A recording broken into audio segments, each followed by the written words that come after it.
Good evening, and welcome to a gentle journey through time.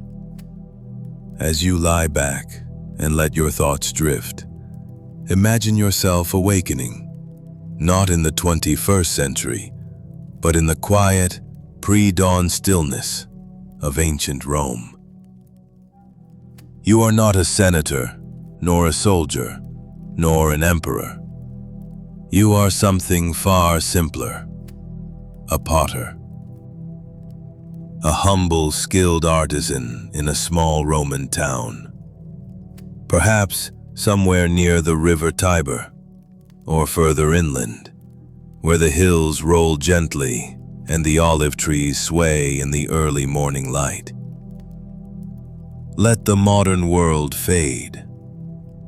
Here, there are no alarms, no screens, no schedules as we know them. The rhythms of life are slower, deeper, and shaped by the sun, the seasons, and the steady hands of your craft. It's early, very early. The sky outside your modest stone home is still dusky blue, with only the faintest blush of pink where the sun has begun its slow ascent. You're lying on a firm bed made of wood and woven linen. Simple, scratchy, but familiar. The air is cool, with the lingering chill of the night clinging softly to the walls. Your eyes open slowly. There's no rush. You listen for a moment. You can hear the cooing of doves on the rooftop tiles above, a soft rustle of trees outside, the leaves whispering secrets as the breeze stirs them gently. Somewhere in the distance, a donkey brays, a comically tired sound that makes you smile, just faintly. Your home is small, but comfortable, built from hand-formed bricks and plastered over with white lime. It stands in a small cluster of artisan dwellings just beyond the town forum. There is no glass in the windows, just wooden shutters, slightly ajar, letting the dawn breeze brush against your cheek. Beside your bed, there's a clay oil lamp, your own creation, its tiny flame flickering low. You reach over and pinch it gently out, letting the darkness fold back in, just for a moment more. But it's time to begin. You rise, stretching slowly, feeling the weight of your limbs, the familiar creak in your shoulders, the gentle pop of your knees. These are not the aches of old age, but the honest soreness of one who works with their body every day. Clay is heavy. The wheel, the kiln, the tools. They leave their mark on your muscles like silent companions. You wrap a simple tunic around yourself, belted loosely at the waist. It smells faintly of wood smoke and sun-dried laundry. Your feet touch the packed earth floor, cool and slightly gritty with dust. You step softly, making your way to the basin by the doorway. There is no indoor plumbing here, just a simple ceramic bowl set into a stand of worn wood. You pour a little water from a nearby amphora into the basin. It splashes gently, the sound soft and satisfying. You cup your hands beneath the stream and bring the cold water to your face. It's bracing but welcome. Your eyes flutter shut, and for a moment, you simply feel the cold, the roughness of your skin, the tiny rivulets trickling down your jaw You splash again, ritual more than necessity, and wipe your face dry with a linen cloth. There is something deeply grounding about this moment. This is not a day you control, but a day you will shape with your hands, with your attention, and with your care. Stepping outside now, you push open the wooden door and are greeted by the full hush of the Roman countryside before dawn. The sky has begun to soften, now streaked with pale orange and faded lavender. Birds sing sporadically from olive branches, and the smell of wet earth mixes with the faint sweetness of fig leaves. A low mist clings to the ground. The dirt road that winds through your village is still empty, save for a few chickens pecking lazily near the bakery. You walk toward the communal cistern. It's only a short walk, past the blacksmith's workshop where embers still glow faintly from last night's forge, and past the baker's small stone oven, already sending up thin tendrils of flower-scented smoke. You nod at him. He's always the first to rise. He nods back, not speaking, but sharing that mutual morning recognition. We are the early ones. The cistern is a large circular stone basin at the village center, filled with rainwater filtered through sand and charcoal. You lower a wooden bucket into its depths, listening to the splash and echo as it fills. Then you draw it back up, slowly, hand over hand, your muscles familiar with the motion. You pour some of the water into your clay jug, also made by your hand, of course, and carry it carefully back toward your home, the weight balanced against your hip. Back inside, the light is a little brighter now, golden and soft as it filters through the shutters. You light another lamp, this time for warmth, and place the jug near the basin for easy use throughout the day. You take a moment to kneel near your tools. Your workspace is not large, just a low bench, a table, and a wooden wheel mounted to a stone base. But it's all yours, and everything here bears your mark. There is your shaping wire, used to slice finished pots from the wheel, your smoothing stones, your carved wooden ribs for shaping, and a few narrow, sharp tools for engraving patterns along the rims. You run your hands over the wheel, checking its balance. It wobbles just slightly. You'll tighten the base before you begin throwing clay. But not yet. Now, it is time for a small breakfast. You cut a thin slice of barley bread from yesterday's loaf. Dense, coarse, but filling. You dip it briefly into a bowl of watered-down wine and chew slowly, thoughtfully. Nearby, a small dish of olives gleams dark in the lamplight. You pop one into your mouth, salty, pungent, a bite of ancient preservation. This is not a luxurious meal, but it is enough. Outside, you hear more sounds now, more voices, more life. The town is waking. A cart rolls past, its wheels crunching over gravel. A child laughs, high-pitched and joyful. Somewhere, a dog barks once and then again. You finish your meal and take one final, quiet breath. The clay waits. You step toward the back of your home, where the clay is kept. It's stored in heavy, damp sacks beneath a linen cover. You lift the cloth carefully, revealing the smooth, wet surface of earth. Cool, silky, subtle. You scoop some into a shallow basin and pour a little water over it, mixing gently with your hands. You knead it, slowly, rhythmically, pushing and folding and pushing. It's a meditative process, and your hands know exactly what to do. This is the start of every vessel, every bowl, every amphora that will one day line the shelves of merchants or travel by ship across the sea.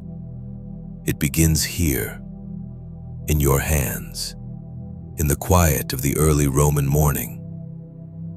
And as the sun rises just a little higher, casting long, slanting beams of gold through the shutters, you know the day has truly begun. But there is no need to rush. The clay is patient, and so are you. Let it rest. Let yourself breathe. Let the quiet hum of a Roman morning lull you back into stillness. Because in this world, this gentle, ancient world, nothing demands haste, and everything, from the shaping of a pot to the first sip of cool water, happens with care, with rhythm, and with peace. So close your eyes again if you'd like, and let the day unfold. The dew has now risen just a little higher through the wooden shutters of your workshop. Dust motes drift lazily in the beams, dancing with a kind of ancient grace, timeless, slow, and utterly unconcerned with the passage of hours. You, the potter, are beginning your most important morning task: preparing the clay. It is not a chore, not a step to rush through. It is, in many ways, a ritual, a soft meditation in earth and water. Without well-prepared clay, no vessel can be strong, no bowl smooth, no amphora beautiful. So you kneel beside the mixing pit, an open stone basin just behind your dwelling, partially shaded by a wooden awning. Its surface is cracked from the sun and lined with the soft, reddish traces of yesterday's work. Nearby sit your tools: a carved wooden paddle, a long stirring stick, and several woven baskets filled with raw clay chunks, freshly dug from the hillside. The clay has a deep, ancient smell, earthy, slightly metallic, with a hint of rain still clinging to it. You reach into the basket and lift a lump, heavy, damp, resistant in your palm. It's raw and lumpy now, but you know what it can become. You begin by wedging, breaking the clay apart, pressing it, folding it, pressing again. The motion is steady, hypnotic. Your hands move without thought, like a gentle tide. Fold, press, turn, fold, press. The cool texture under your palms, the quiet rhythm of your breath, the soft thud of your fists against the earthen mass. This process is not fast. You knead slowly, methodically, driving out air bubbles, aligning particles, ensuring a smooth, even texture. Air pockets, if left hidden, can cause cracks in the kiln. So, you work with patience. There is in this place in the corner of the yard, a cat stretches beneath a fig tree. Bees hum lazily around nearby herbs. A neighbor passes carrying a bundle of twigs and nods in greeting. You nod back, hands still deep in the clay. In your mind, as you need, you think of the pieces you'll shape today. Perhaps a set of terra sigillata bowls, fine red gloss pottery prized across the empire, or a row of oil lamps, simple, elegant, their smooth bodies ready to carry flame, or maybe a large amphora to be used in the villa of a wealthy landowner, filled with grain, wine, or pressed olives. For now, only this: Frolding, Freed, Flesh, Bran. From dew of clean water from your jug, just enough to soften the clay. It darkens slightly, glistening like river stone. The scent becomes stronger now, richer, like wet earth after rain.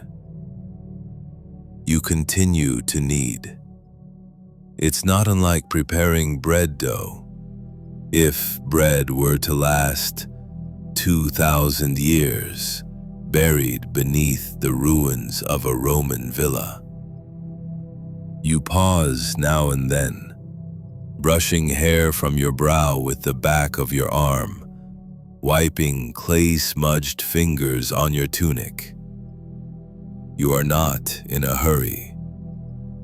You never are. Time here is long and slow, like the arc of the sun across the roof tiles. Eventually, the clay is soft, pliable, even. As divided into loaves, rounded mounds of perfect, ready earth. Each loaf is set gently on a damp cloth, then covered with linen to keep it from drying in the sun. The cloth is old, patched and stained from years of use, but it serves well. You sit back for a moment. Inflate your hands are coated in gray, your nails filled with traces of the earth. You flex your fingers gently, feeling the familiar ache, the warmth from the work. A thin bead of sweat rolls down your temple. You baptized. You look up. Above you, the Roman sky is a soft blue, cloudless, quiet. You can hear the soft murmur of your neighbors preparing their own day. Somewhere a child is laughing. A flute is playing gently from the window of a nearby home. Barely audible, like a lullaby, drifting through time. You close your eyes for a moment. This is peace. Your mind wanders back to when you first learned the craft. You were young, perhaps 10 or 12. A neighbor had been a potter, a quiet man with thick hands and gentle eyes. You remember watching him throw a lump of clay onto the wheel, then slowly raise it into a vase, as if conjuring it from the earth itself. You had stood there in silence, watching, mesmerized. He had noticed and smiled. "Try," he had said. handing you a scrap of clay, had fallen apart in your fingers, but you were hooked. Year later, your own hands know what his did. Your fingers carry his knowledge, and your pots carry both your name and his memory. Now, standing slowly, you bring the prepared loaves of clay inside, one at a time, resting each on a wooden shelf beside your wheel. You wipe the stone basin clean, pouring out the excess water into the garden, where it trickles quietly into the soil. Is quiet, neatly arranged. You take a damp cloth and begin wiping down your tools, each one worn smooth by years of use. The smoothing paddle, the carving knife, the rib tool. Each has its place. Each is familiar. You treat them like friends, and they serve you faithfully. The smell of baking bread now drifts in through your window. The baker's fire is burning hot. You'll buy a fresh round loaf later, still warm. Maybe still cheese and some wild herbs. And then cabinet, but first, the wheel. You, much speakle Pacific, you sit at it so your shape. The wheel itself is rough, but balanced, oiled with olive scraps. The foot pedal firm beneath your heel. And then Mara Merrill commission died. You place your foot upon it, just so. And then Mocha's storage. The first spin is slow. And then Marwe Castal. Much trays Marwe Nap. Marwe Compass. Wood grinds gently against stone.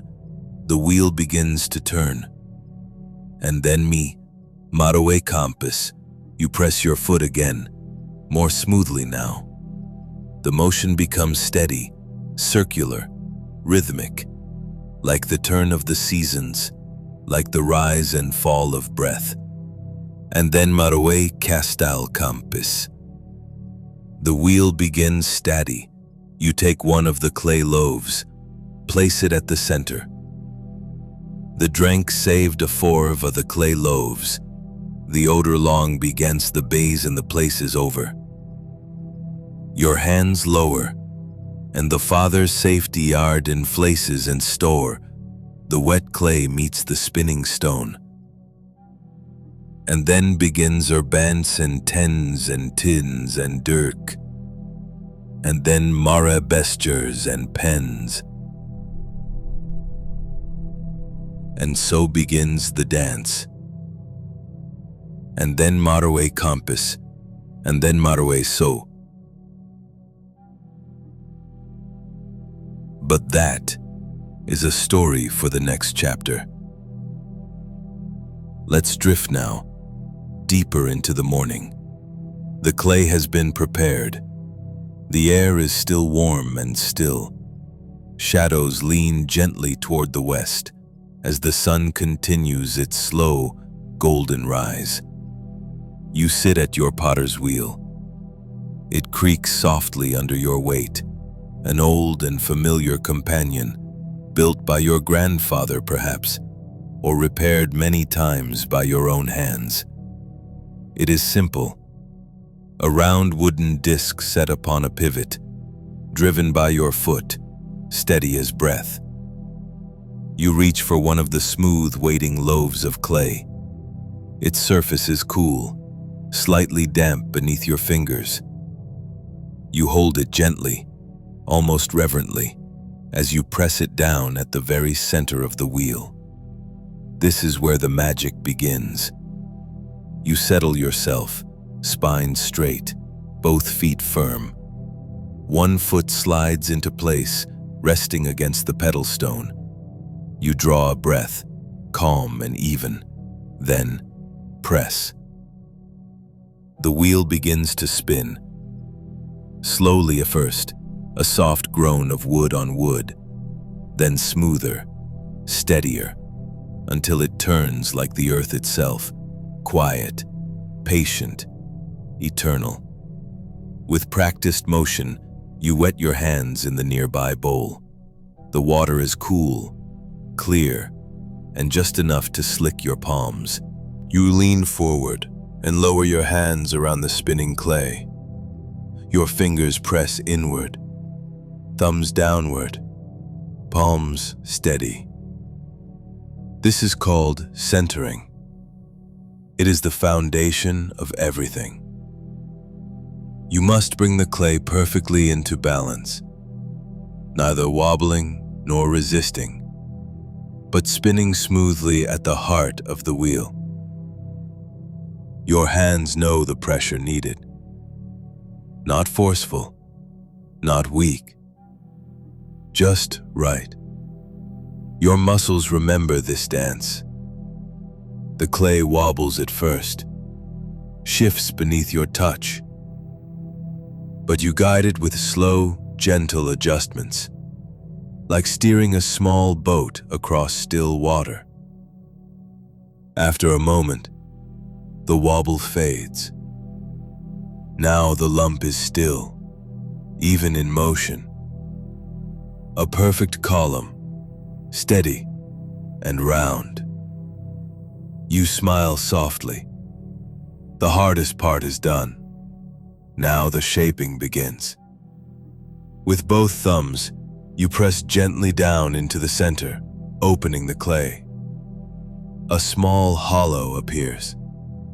Slowly, steadily, you widen it, pulling your fingers outward, keeping the walls even. The sound is soft, like rain falling on earth. The wheel turns. You shape the walls, raising them higher, thinner. Your hands wet, precise. You control every rise and fall, every curve. The clay listens to you. It obeys not through command, but through trust. You are not forcing it. You are coaxing it, encouraging the shape it was always meant to take. Perhaps this piece will be a simple drinking cup, or perhaps a wide, shallow bowl for fruit, or a lamp body waiting for its spout and handle. Whatever the shape, it unfolds slowly, elegantly, as if born from the movement itself. You whisper encouragements in your mind. Steady, gentle. Breathe. A tiny bubble appears in the clay wall. You pause, pop it with a wooden pick, and smooth the surface. The bubble disappears like a passing cloud.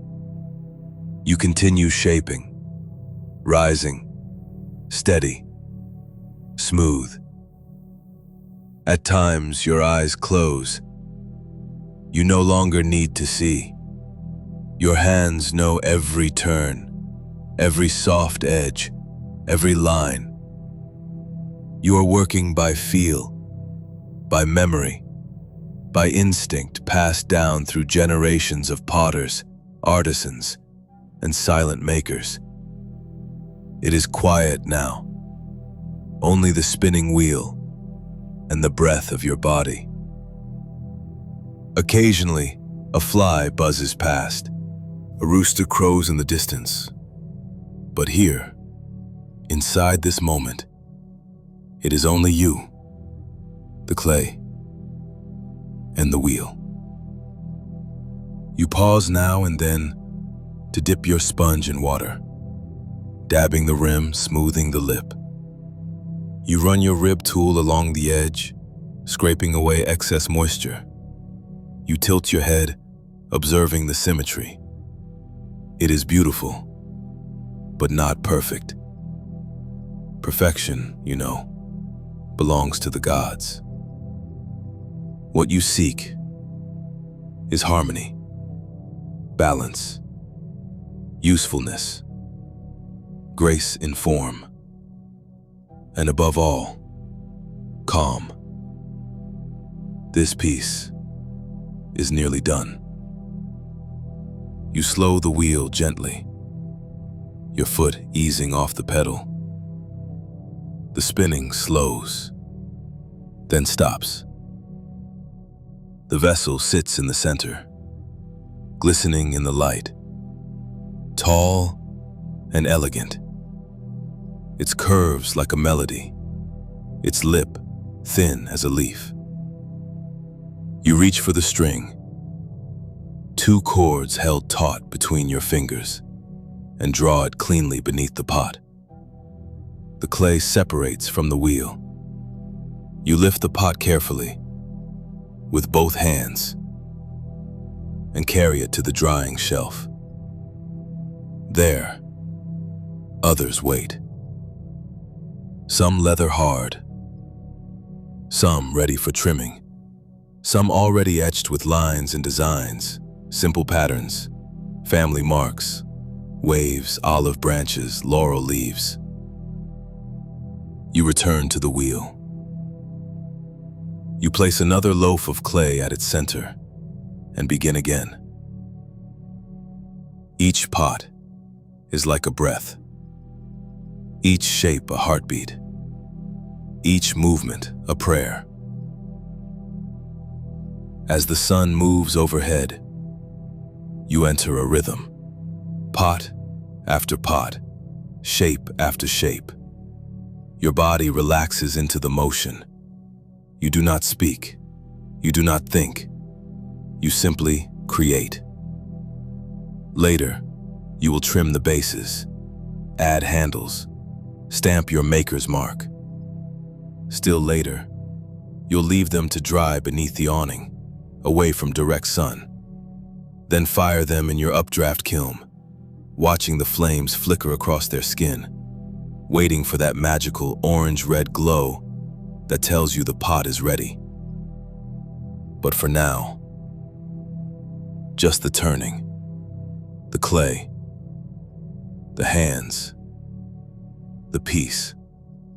This is the rhythm of your life, and in its slow, ancient circle, there is comfort beyond measure. The wheel slows, and the sun tilts westward. It is now afternoon in your peaceful Roman village. The air is warmer, but not yet heavy. A breeze stirs the linen hanging in the doorway. The olive tree outside your window flickers with silver-green light. Bees hum near the rosemary bush, and the smell of drying clay fills your quiet workshop. You have shaped the morning, and now you prepare to paint it. Your freshly thrown vessels rest on their shelves, cool and smooth, still soft to the touch, like the skin of a peach. They are leather hard now, no longer sticky, no longer shifting. They wait, ready to be decorated. But first, the glaze. You step into the storage alcove. Here, on a low stone shelf, are your jars. Large ceramic containers of slips, powders, oxides, and minerals. Their labels are faded, scratched in Latin with a dull stylus: terra alba, ferrum rubrum, sine solivae. You lift the lid of one jar. A soft puff of powder rises, chalky white. This is kaolin. Another jar holds a dull ochre clay, rich in iron, which will turn red in the fire. Another contains crushed black manganese, like soot ground into earth. You pour a small measure into a wide mixing bowl. First the clay slip, then the ash, then water. The glaze mixture begins as a thin mud. You stir slowly with a wooden stick, circling the edge of the bowl in soft, steady motions. The sound is hushed like stirring porridge or water in a quiet pond. You check the thickness with your finger. Too dry? Add more water. Too runny? A bit more ash. There is no exact formula, only memory, only feel. You test a small patch on a scrap piece of clay, then set it aside to dry in the sun. As the light hits the patch, you squint, reading its tone, its texture, its promise of color when fired. Now, for the decorating tools. You select a soft goat hair brush, worn but supple. A set of sharpened wood sticks for incising. A little sponge, a curved rib for polishing. These tools are your language now, and today's pots are your parchment. You bring the first piece to your work table, a wide bowl, graceful and low, with a perfectly even lip. You cradle it gently, setting it on a turning platform. A simple design forms in your mind. A single vine, winding clockwise, with curling tendrils and 3 olive leaves. You begin to paint. The brush moves slowly. The slip flows like ink, but thicker, earthier. The marks it leaves are dark now, but you know they will lighten in the kiln, burnishing into a glossy red or deep brown, depending on the fire's mood. The vine winds across the curve of the bowl, delicate, natural, not symmetrical, but balanced. Each brushstroke is silent, like thought itself. You feel no rush. This is not a task. This is a meditation. In another vessel, you etch small wave patterns, repeating, flowing like the Tiber River. You have carved these hundreds of times. Your hand knows the rhythm. It moves as if guided by the memory of water. On a small oil lamp, you press your potter seal into the clay. A tiny dolphin inside a circle. Your mark. Your quiet legacy. Even 1,000 years from now, if someone finds this piece buried beneath time, they will know this was made by your hand, and it will speak. The light outside grows longer, softer. The smell of warm slip fills the room. It is rich, faintly sweet. You hear the occasional chirp of swallows on the rooftop. A neighbor walks by, whistling softly, sandals brushing the dust. You pause to sip water from a clay cup, your own work, made many seasons ago. It fits perfectly in your hand. You turn it slowly, admiring the faded pattern of pomegranate flowers along the rim. Even now, years later, the glaze holds its color. The form holds its strength. That's the quiet beauty of this life. It leaves behind something useful, something lasting. You return to your decorating. Some pieces you leave unglazed, to be burnished instead with smooth stones and sealed with smoke. Others you dip entirely in the glaze bowl, lifting them slowly, watching the glaze cling like soft milk, pooling at the base. For fine pieces, you may add a layer of terra sigillata, a refined thin slip that dries to a silky burnished sheen. It reflects light, like moonlight on water. Romans admire this style, especially for serving ware. You hum softly to yourself. There are no instructions, no blueprints. Only your mood, the day's light, the clay itself. The pottery speaks. You listen. When the decorations are done, you place the pots on a separate shelf. They must dry. Slowly, carefully. Later this week, they will go into the kiln. But that is another day. For now, you clean your brushes, rinse the bowl, return the unused powders to their jars. The last light of the sun drapes across the doorway. You step outside and stretch. The wind carries a scent of lavender. A woman nearby is gathering figs in her apron. A dog barks at a distant cart. And all around you, the village settles into the calm of approaching dusk.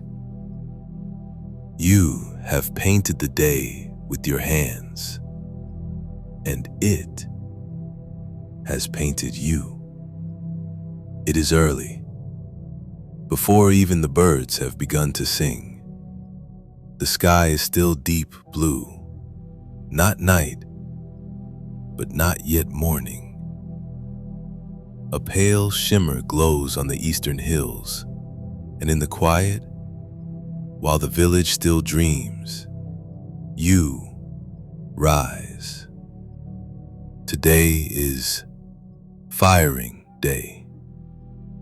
It is a sacred time in the life of a potter. The moment when clay transforms, truly transforms, into stone. When what was soft becomes strong.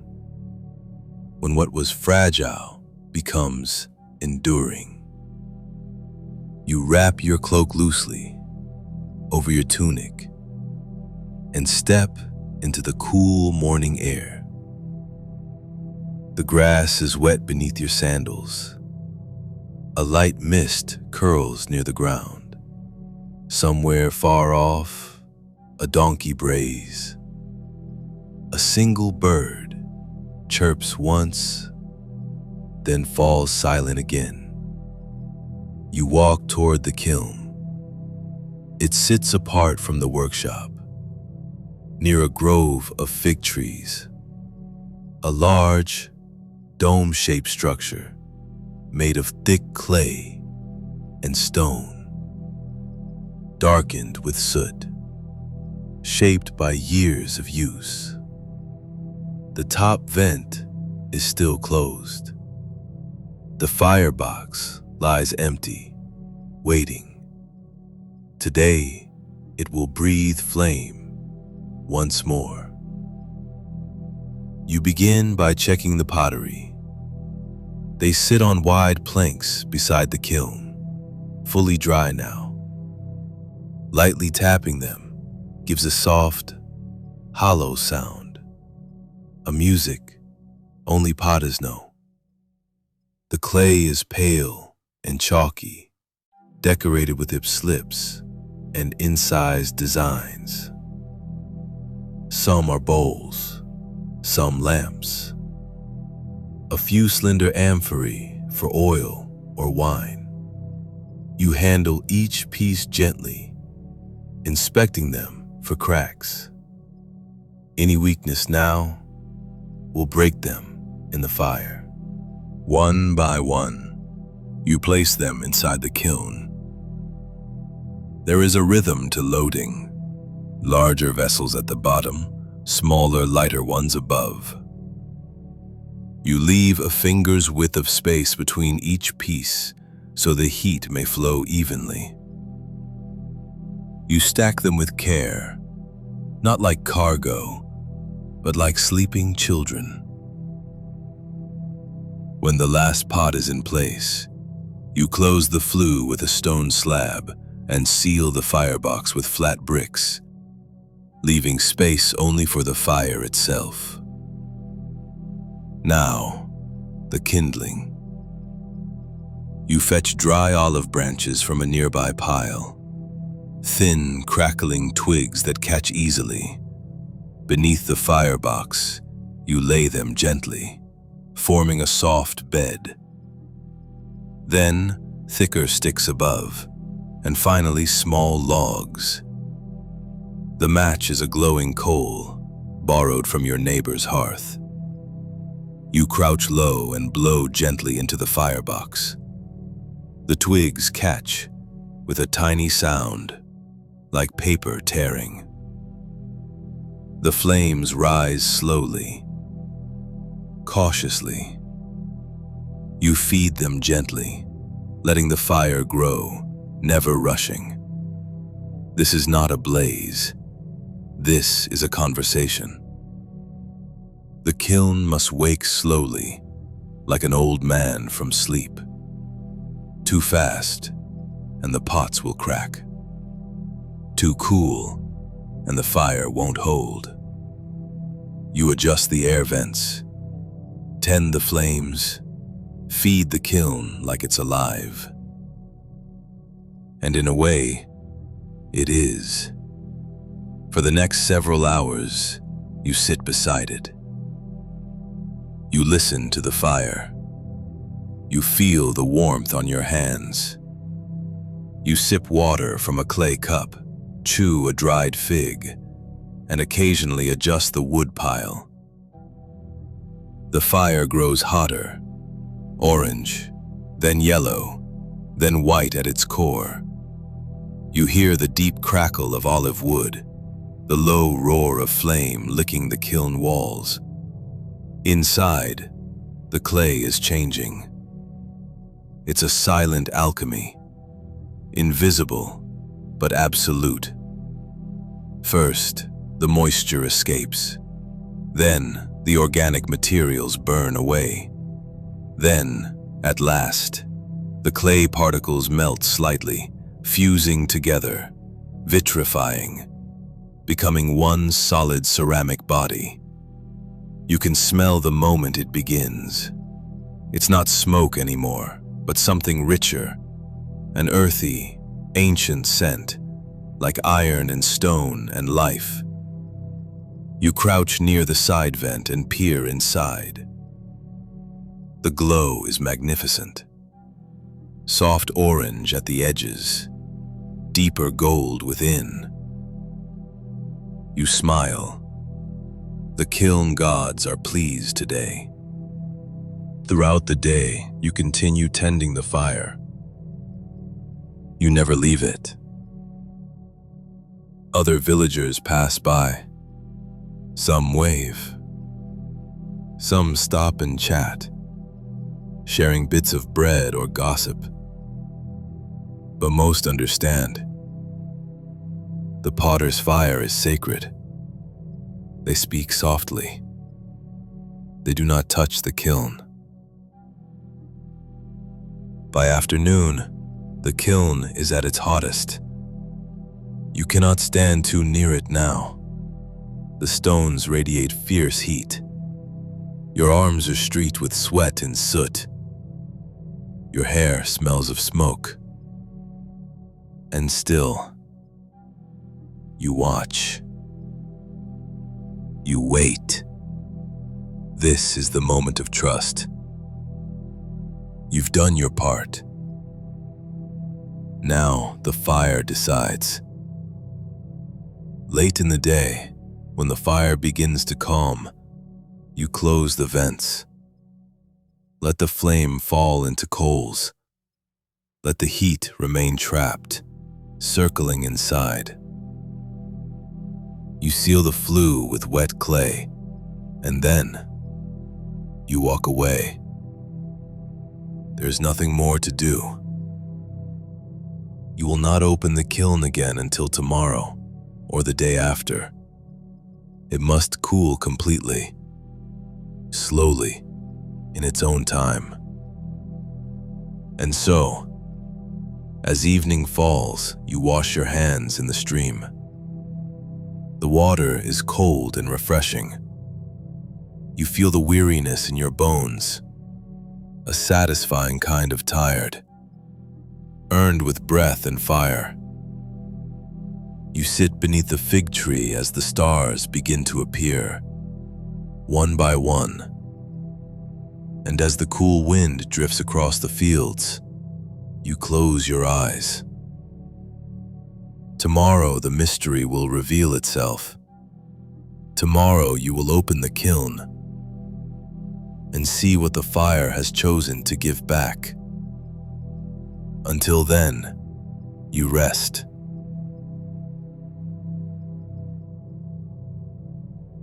It is early, before even the birds have begun to sing. The sky is still deep blue. Not night, but not yet morning. A pale shimmer glows on the eastern hills, and in the quiet, while the village still dreams, you rise. Today is firing day. It is a sacred time in the life of a potter. The moment when clay transforms, truly transforms, into stone. When what was soft becomes strong. When what was fragile becomes enduring. You wrap your cloak loosely over your tunic and step into the cool morning air. The grass is wet beneath your sandals. A light mist curls near the ground. Somewhere far off, a donkey brays. A single bird chirps once, then falls silent again. You walk toward the kiln. It sits apart from the workshop, near a grove of fig trees. A large dome-shaped structure made of thick clay and stone, darkened with soot, shaped by years of use. The top vent is still closed. The firebox lies empty, waiting. Today, it will breathe flame once more. You begin by checking the pottery. They sit on wide planks beside the kiln, fully dry now. Lightly tapping them gives a soft, hollow sound, a music only potters know. The clay is pale and chalky, decorated with slips and incised designs. Some are bowls, some lamps, a few slender amphorae for oil or wine. You handle each piece gently, inspecting them for cracks. Any weakness now will break them in the fire. One by one, you place them inside the kiln. There is a rhythm to loading. Larger vessels at the bottom, smaller, lighter ones above. You leave a finger's width of space between each piece, so the heat may flow evenly. You stack them with care, not like cargo, but like sleeping children. When the last pot is in place, you close the flue with a stone slab and seal the firebox with flat bricks, leaving space only for the fire itself. Now, the kindling. You fetch dry olive branches from a nearby pile, thin, crackling twigs that catch easily. Beneath the firebox, you lay them gently, forming a soft bed. Then thicker sticks above, and finally, small logs. The match is a glowing coal, borrowed from your neighbor's hearth. You crouch low and blow gently into the firebox. The twigs catch, with a tiny sound like paper tearing. The flames rise slowly, cautiously. You feed them gently, letting the fire grow, never rushing. This is not a blaze. This is a conversation. The kiln must wake slowly, like an old man from sleep. Too fast, and the pots will crack.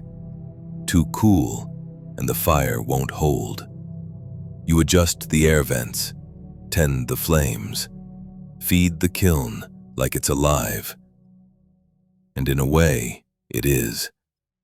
For the next several hours, you sit beside it. You listen to the fire. You feel the warmth on your hands. You sip water from a clay cup, chew a dried fig, and occasionally adjust the wood pile. The fire grows hotter, orange, then yellow, then white at its core. You hear the deep crackle of olive wood, the low roar of flame licking the kiln walls. Inside, the clay is changing. It's a silent alchemy, invisible but absolute. First, the moisture escapes. Then the organic materials burn away. Then, at last, the clay particles melt slightly, fusing together, vitrifying, becoming one solid ceramic body. You can smell the moment it begins. It's not smoke anymore, but something richer, an earthy, ancient scent, like iron and stone and life. You crouch near the side vent and peer inside. The glow is magnificent. Soft orange at the edges, deeper gold within.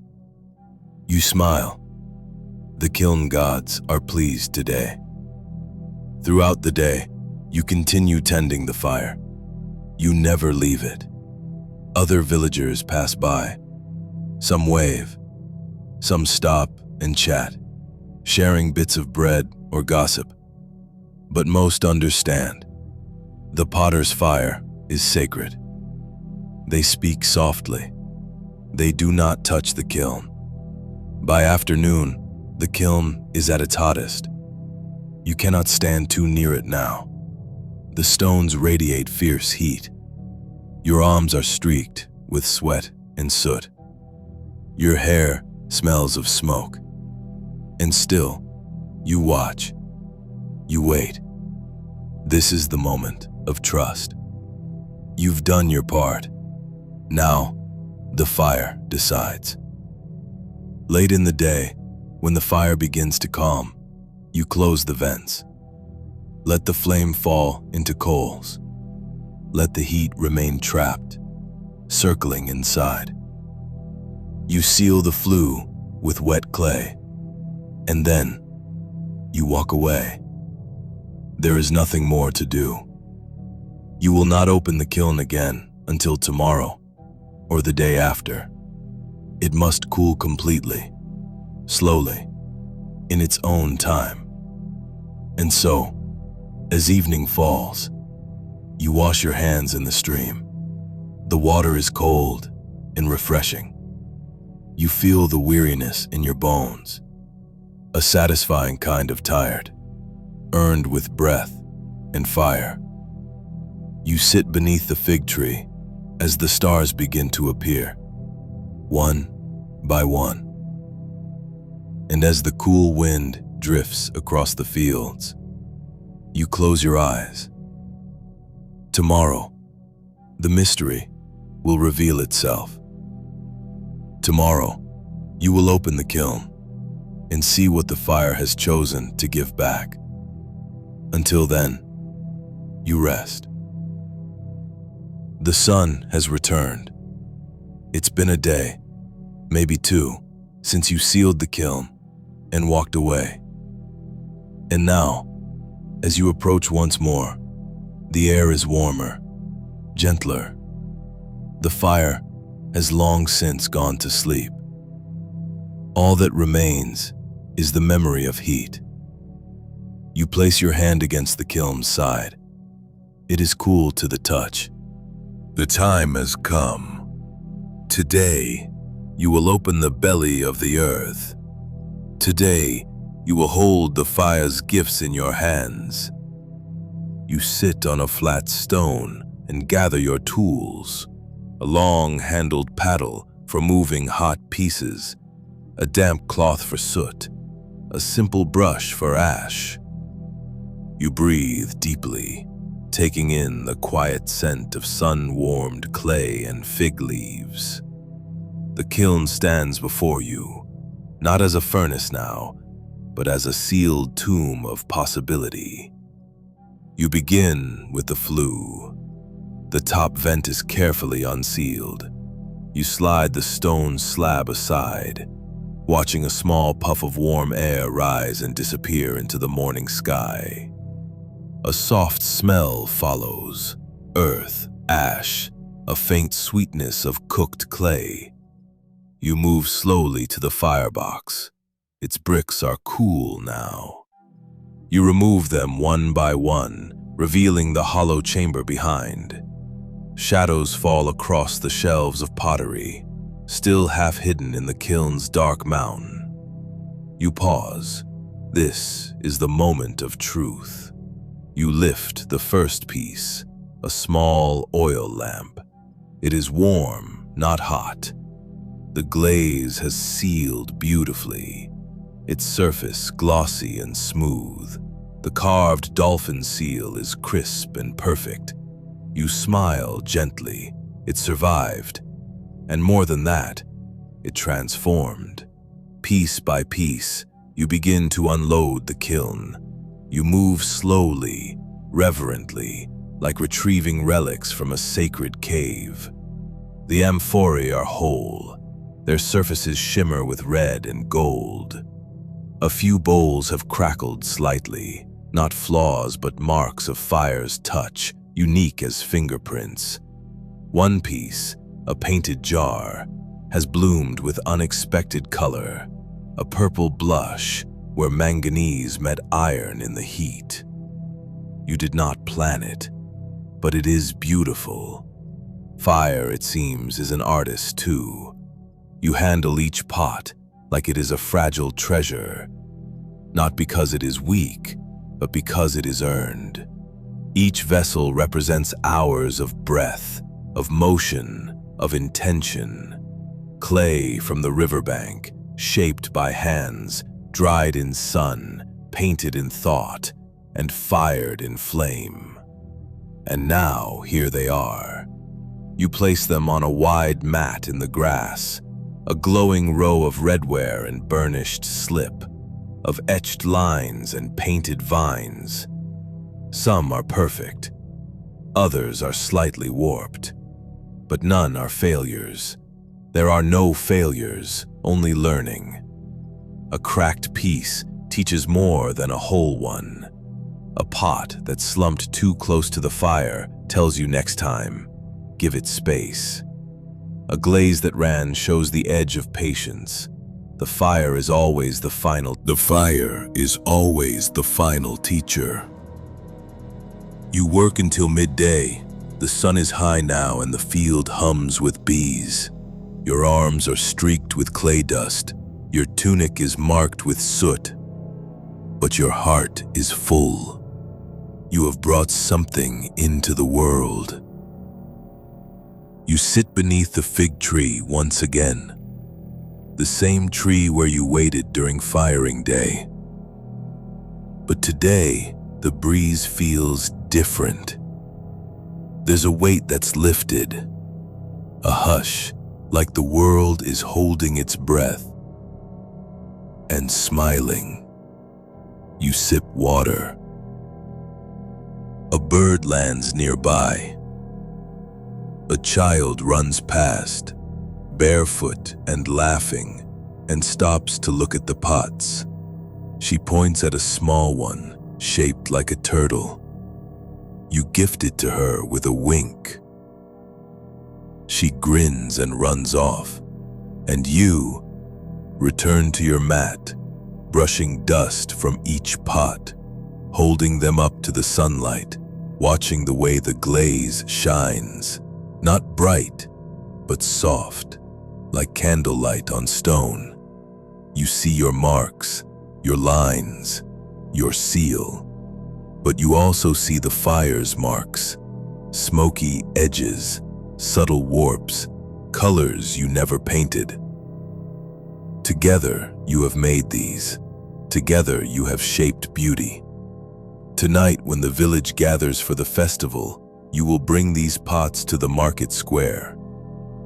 Not to boast, not to sell, but simply to show, to share, to say, "Here is what the earth can become when you listen." But for now, you rest. Your hands, still dusted with red clay, cradle a small, flawless cup. You turn it in your fingers. It is light, but it holds everything. The river, the wheel, the breath, the brush, the fire. You hold it, and in it, you hold time itself. The sun is low in the sky now. It has drifted toward the western hills, casting long golden shadows across the village fields. The day is ending, but something new is beginning. It is the evening of market day, not the large market held at the city's edge, filled with loud voices and wagons of olives and goats. No, this is a quieter kind of gathering, one that happens here, in the heart of your small Roman village, once or twice a month, when the air feels right. You carry your fired pottery gently, balanced in a woven sling over your shoulder. They clink together softly with each step. Your feet move slowly, rhythmically along the packed earth road. The dust rises a little, catching the light, golden in the amber glow of twilight.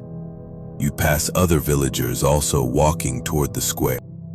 An old woman with flour bundles, two boys with flutes, a baker with flat loaves still warm in cloth. There is a feeling in the air tonight. It is not urgent, not businesslike, but soft and communal. The village square is already filling. Lanterns are being lit, small clay cups of oil with floating wicks, placed carefully on the corners of stalls and on flat stones. Their flickering glow dances on faces and fabrics. The square smells of rosemary, dust, baking grain, and the faint trace of evening dew settling on the roofs. You find your usual place, a low stone wall near the fountain. You spread your simple linen cloth and place the pottery gently upon it, one piece at a time. Bowls, cups, the turtle-shaped one, of course, and your favorite from this firing. A narrow jar with vines curling around its neck like sleepwalking ivy. People stop to look. Some crouch down quietly and lift a bowl, testing its weight. Others run their fingers over the glazed patterns or admire the burnished sheen on the undecorated clay. No one haggles. Not tonight. This isn't that kind of market. A friend from the bakery brings you a crusty corner of cheese bread. You trade her a small ink dish in return. Both of you nod, smiling, as if this exchange has happened many times before. Children run between the stalls laughing.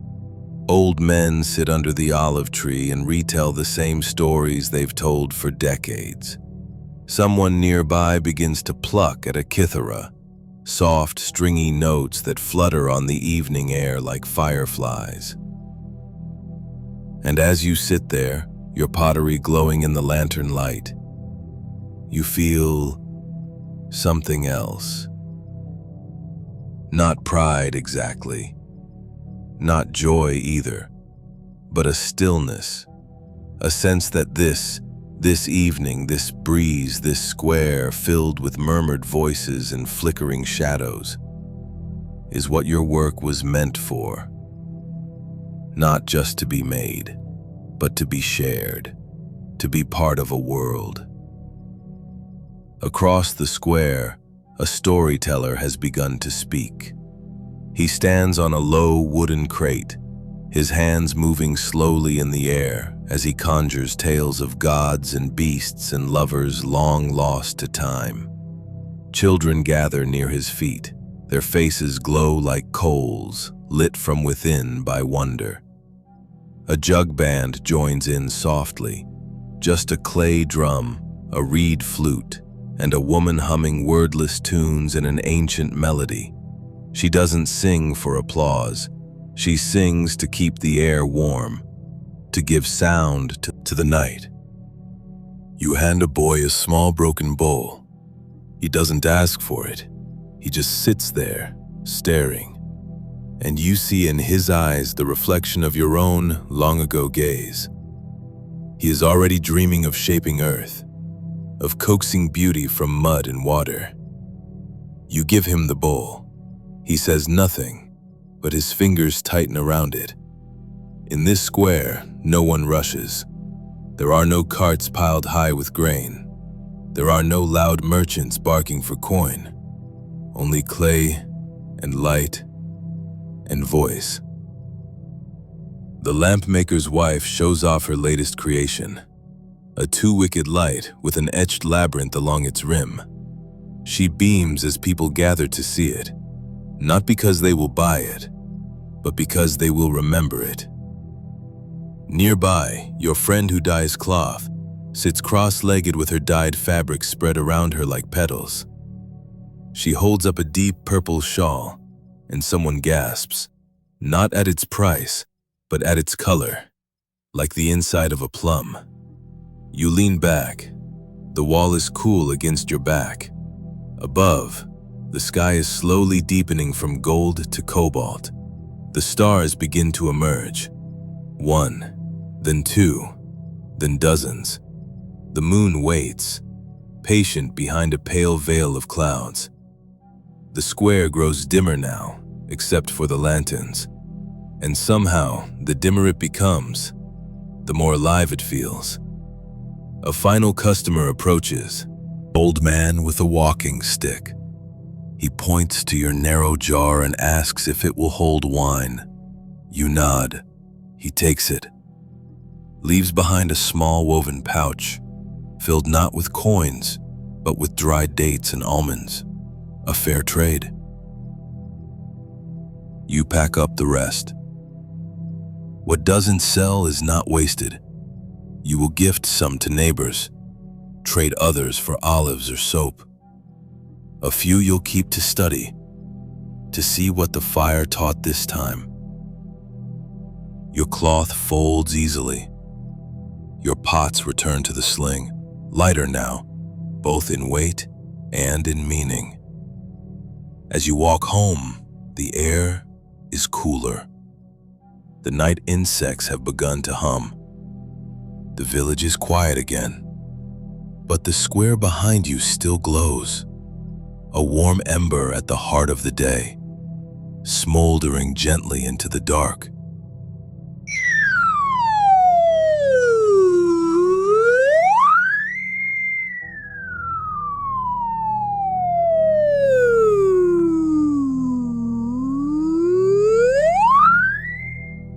You arrive at your doorway, set the pottery down, wash your hands with cool water and olive oil soap. The smell is comforting. You light a single lamp, just enough to guide your steps, and sit on your sleeping mat. You pick up the small turtle pot. The child's smile from earlier still lingers in your mind. You place it on your shelf beside the last firing's favorites. Then you lie back. The clay has been shaped. The fire has passed. The market has sung its songs. And now it is time to rest. The stars above are quiet, but they are watching. And in your dreams tonight, you will walk again among clay and light and murmured voices. In a world where time moves slowly and every vessel holds a story.